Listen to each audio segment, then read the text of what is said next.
La foire du Mans, c'est le rendez-vous des agriculteurs. Chacun vient y montrer son savoir-faire, mais c'est surtout pour eux l'occasion d'échanger sur leurs préoccupations. Et cette année, la hausse des prix de l'alimentaire et de l'énergie est sur toutes les lèvres. Nous sommes utilisateurs d'électricité pour nos bâtiments d'élevage.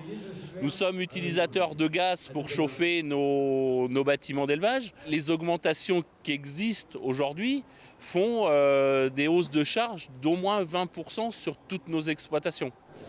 Conséquence, les trésoreries sont au plus bas, une conjoncture qui n'encourage pas les jeunes agriculteurs à s'installer alors que le prix des matières premières fluctue en permanence. C'est surtout sur les études d'installation où c'est compliqué, puisque quel prix de vente on prend pour une tonne de blé demain ou pour le prix du lait.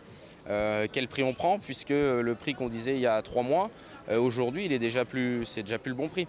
Donc c'est là où les jeunes sont un petit peu inquiets et ont du mal à se projeter, c'est de savoir qu'est-ce qu'on prend comme prix et qu'est-ce qui sera bon pour qu'on vive convenablement de notre métier demain. Face à l'inflation, les syndicats sont unanimes.